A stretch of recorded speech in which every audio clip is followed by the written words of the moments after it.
You're exhausted, not because you worked hard, because you argued with someone who doesn't operate on the same hardware as you.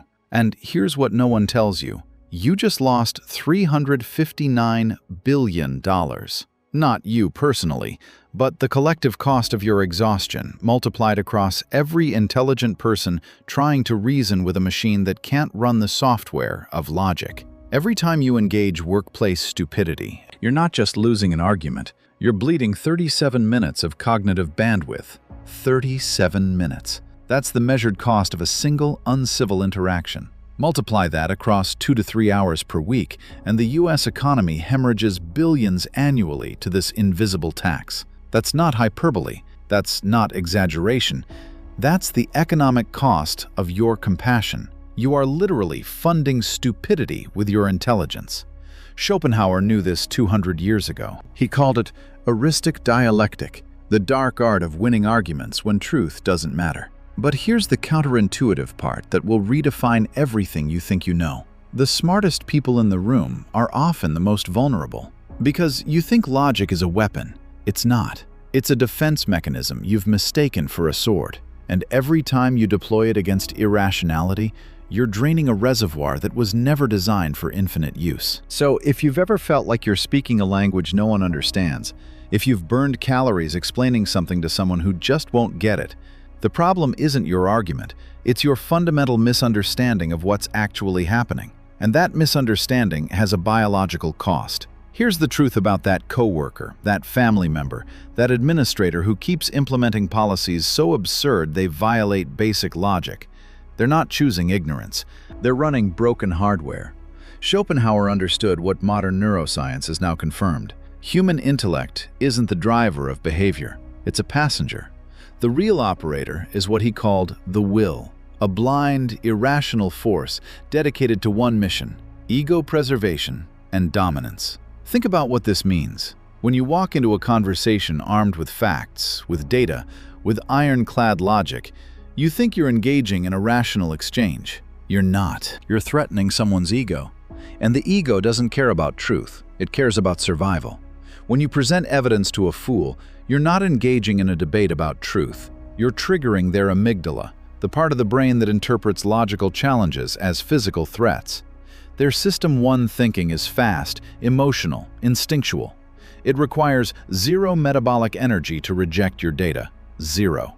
They're operating on autopilot while you're burning premium fuel. Meanwhile, you're burning through System 2 resources. Slow, deliberate, caloric-intensive processing, trying to find logic in a logicless vacuum. You're doing the mental equivalent of sprinting uphill while they're sitting comfortably on a couch, dismissing everything you say with a shrug. Robert Sapolsky's research on biological determinism reveals why this asymmetry is permanent. The frontal cortex, the seat of logic and self-control, is the last part of the brain to mature and is catastrophically fragile to trauma.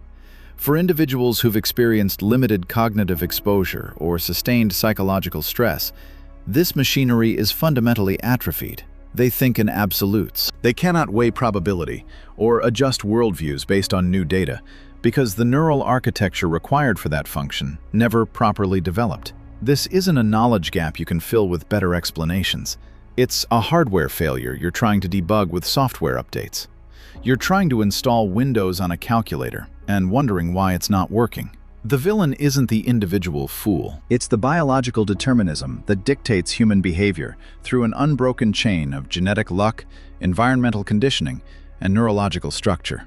There is, as Sapolsky argues, not a single crack of daylight to shoehorn in free will. You don't argue with a machine that lacks the operating system for logic. You don't take it personally when a calculator can't write poetry. You don't get angry at a broken radio for playing static. But here's where it gets savage. Your exhaustion isn't just emotional, it's biological. Neuroscience confirms that social pain, being trapped in circular arguments, being ignored, being excluded, activates the same neural pathways as physical injury. Specifically, the ventrolateral prefrontal cortex lights up identically, whether you're being stabbed or whether you're arguing with someone who refuses to acknowledge basic causality. Your brain cannot distinguish between physical violence and intellectual dismissal. Both register as injury. Both trigger the same stress response. Both flood your system with cortisol and adrenaline, designed for acute physical crises, not chronic psychological warfare. Long-term exposure to these energy vampires leads to ego depletion, the sustained consumption of self-control resources that results in compassion fatigue, where you become incapable of providing quality support to anyone, including yourself. You become the walking dead, present in conversations, but powerless to contribute anything meaningful because your reservoir is empty. So if they're running broken hardware and your attempts to fix them are biologically draining you, what's the solution? The obvious answer, just walk away, doesn't work when the fool is your boss, your co-parent, or your institution's decision-maker. And that's where most people make their second fatal mistake. The first instinct of the intelligent person is to try harder, be more patient, simplify the explanation. Surely, if you just find the right metaphor, the right data point, the right emotional appeal, the light bulb will click. This is the helper's high trap. This is the martyr complex disguised as compassion. Here's the cruel irony neuroscience reveals. The more you try to save them, the worse you become at saving anyone, including yourself. The act of suppressing your frustration to remain patient consumes what's called psychological capital. Every time you bite your tongue, every time you re-explain basic causality for the 5th time, you're draining the same finite reservoir you need for creativity, decision-making, and genuine human connection. Think about your last week. How many times did you swallow your irritation to maintain peace? How many times did you start to explain something, saw the blank stare or the defensive posture and thought, let me try this a different way? Each of those moments cost you. Each one withdrew from an account that doesn't replenish overnight. Individuals who believe compassion is a limited resource, and it is, experience higher levels of burnout and provide demonstrably lower quality social support. Compassion isn't infinite fuel. It's a depletable battery, and you've been running it at 110% capacity, trying to illuminate minds that are fundamentally immune to your frequency of light.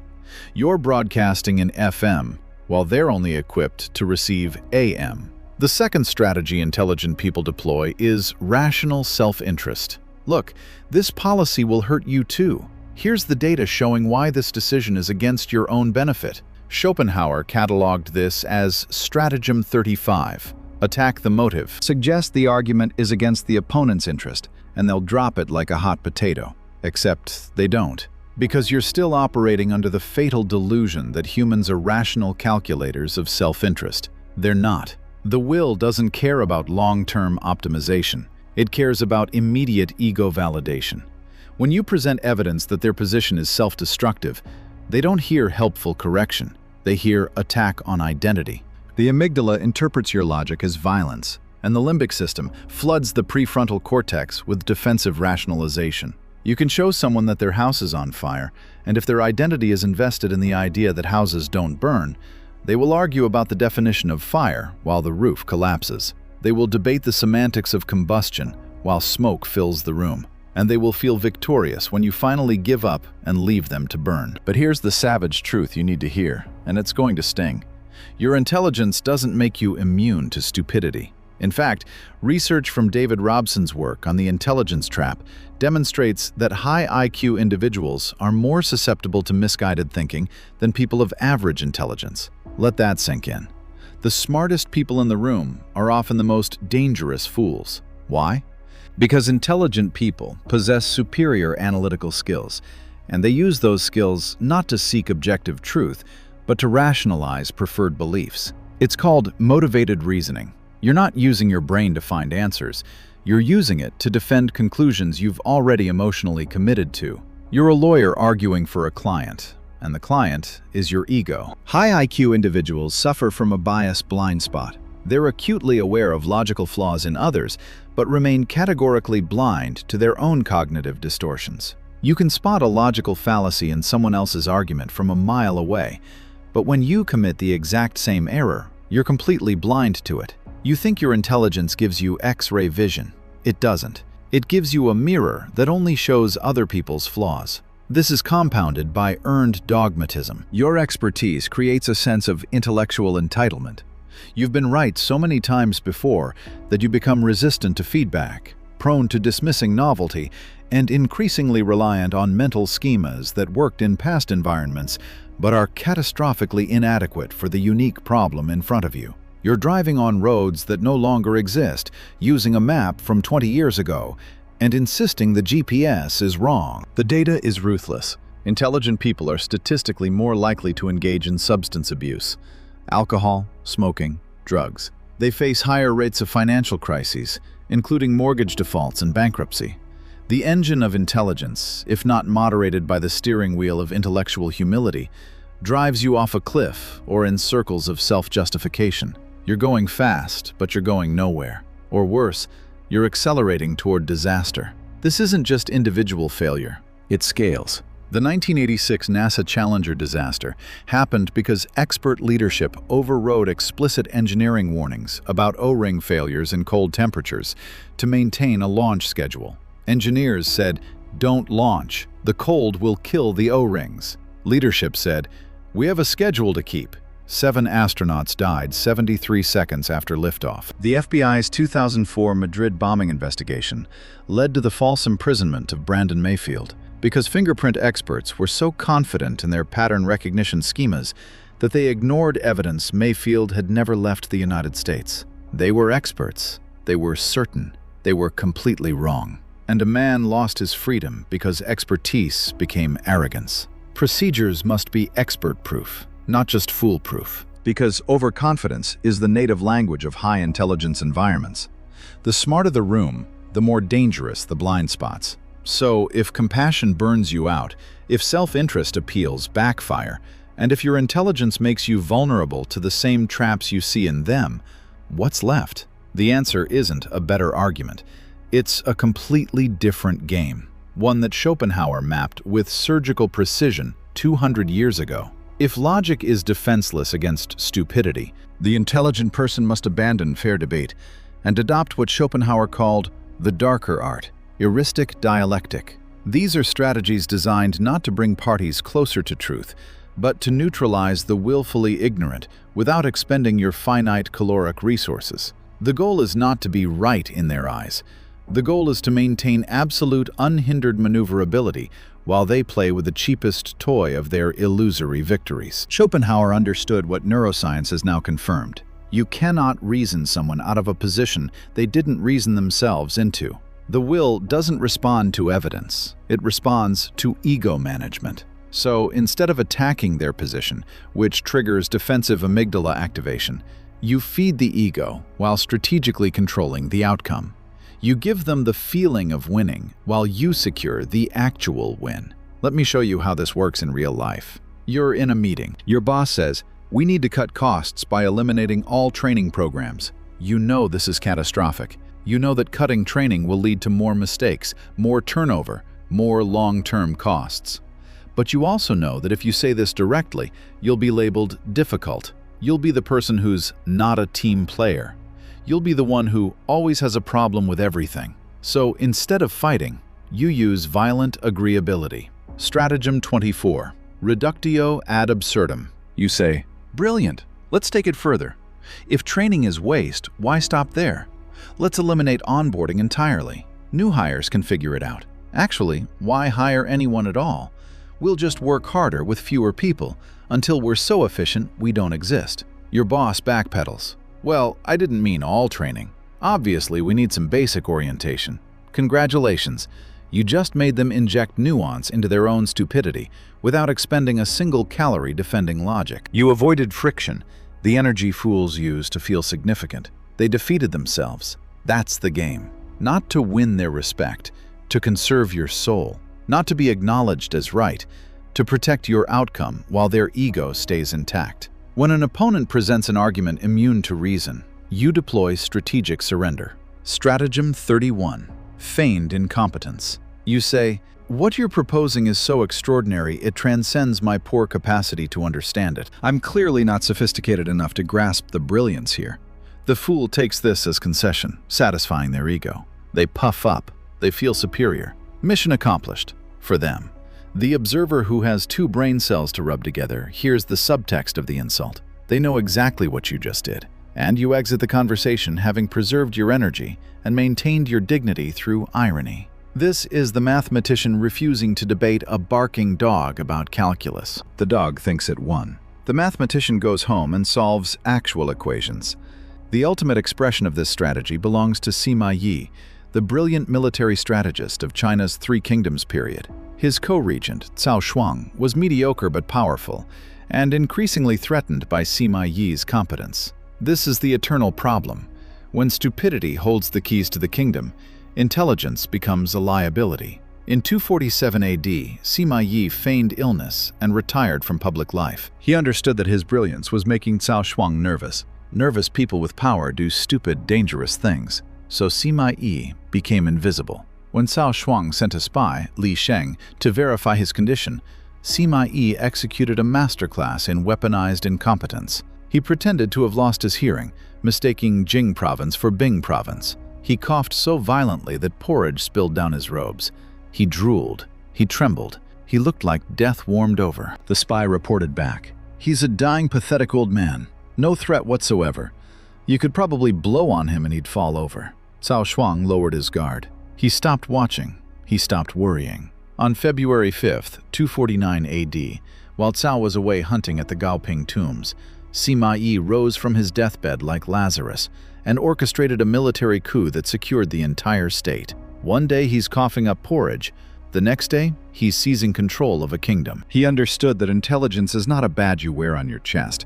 It's a concealed weapon. Showing it to a mediocre mind triggers secret, knowing hatred. By feeding the regent's ego with the narcotic of superiority, Sima Yi gained freedom to operate in the shadows. He let Cao Shuang feel smart. He let Cao Shuang feel safe, and then he struck when the fool's guard was down. Sima Yi had the luxury of a coup. You don't. So how do you apply this when your Cao Shuang signs your paycheck? When your fool holds your promotion in their hands? When walking away means losing your livelihood? Strategic mediocrity. This is the art of calibrated competence. Deliver work that's good enough to avoid punishment, but not so exceptional it invites exploitative dependency. Because here's what happens to the hypercompetent. They get punished with more work. The competent are punished with more work. This is shadow management. You solve the problem brilliantly once, and suddenly every problem becomes your problem. You become the office donkey, carrying everyone else's burdens while they take credit and you take exhaustion. So you recalibrate. You deliver B+ work when you're capable of A+. You save the A+ for projects that actually matter to your advancement, not for projects that feed someone else's ego or clean up their mess. Flattery as anesthesia. You're so amazing at this. Could you handle the presentation? I'd love to learn from watching you. Offload administrative labor while feeding ego. The fool feels validated, feels seen, feels important. You reclaim bandwidth. They do the grunt work. You preserve energy for strategic thinking. Everyone wins. Except they win fake currency, and you win real time.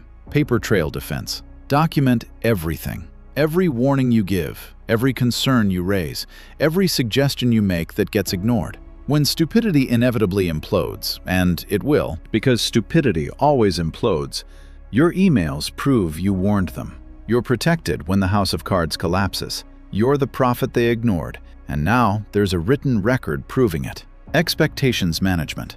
Wait hours to respond to emails. Wait a day for non-urgent requests. Never build a reputation for instant availability, or you'll become the 24/7 on-call emotional support system for institutional dysfunction. You'll be the person everyone dumps on because you're so reliable and always there. Teach them early. Your time has boundaries. Your energy has limits. You are not an infinite resource. These tactics work because they accept the fundamental reality. You cannot reprogram their hardware, but you can manage their interface.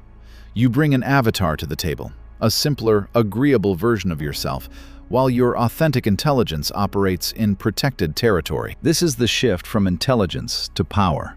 Intelligence says, I need them to understand. Power says, I need them managed. The transition from exhaustion to power requires what Schopenhauer called an emotional amputation. You must kill the part of your ego that desperately wants to be recognized as right, and that's hard. Because if you're intelligent, you've spent your whole life being right. You've spent your whole life being the person with the answers. Your identity is wrapped up in being correct. And now I'm telling you, let them think you're wrong. Let them feel superior. Kill the need for their validation. Intelligence is knowing you're correct. Power is not caring if they know it.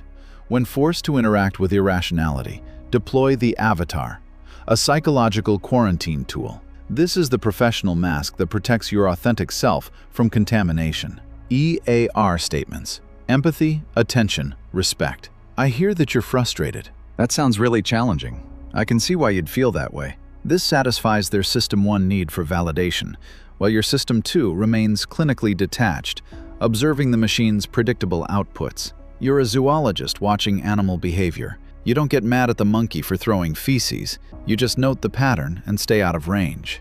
BIF responses: brief, informative, friendly, firm. Minimize friction.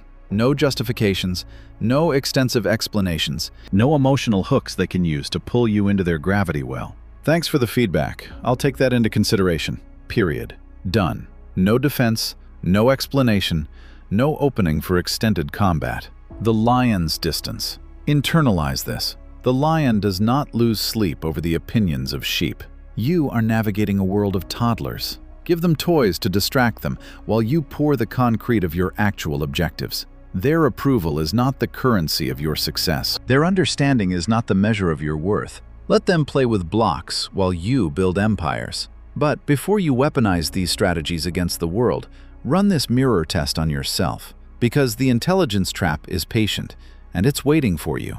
Question 1. Have you dismissed new evidence in the last month because it contradicted your worldview? Have you encountered information that challenged your beliefs and immediately looked for reasons to discount it rather than genuinely considering it? That's motivated reasoning. That's your intelligence working against you. Question 2. Do you think your expertise makes you immune to being wrong in your domain?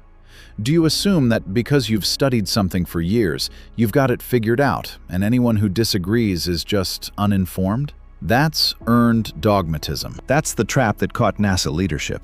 That's the trap that imprisoned Brandon Mayfield. Question 3. Can you articulate your opponent's argument better than they can? Or are you arguing with a straw man you've constructed to easily defeat? When you argue against someone's position, are you arguing against their actual position or against a weaker, dumber version you've invented because it's easier to destroy? If you failed even one of these questions, and be honest, because lying to yourself is just another form of stupidity, congratulations, you're experiencing the intelligence trap. The difference between you and the fool isn't capacity, it's willingness to audit your own machinery. Real power isn't proving you're right, it's knowing when you're not. It's having the humility to say, I might be wrong about this, when everything in your ego is screaming that you're right. Sapolsky offers the final liberation. When a fool rejects your idea, it's not a personal failure of your explanation.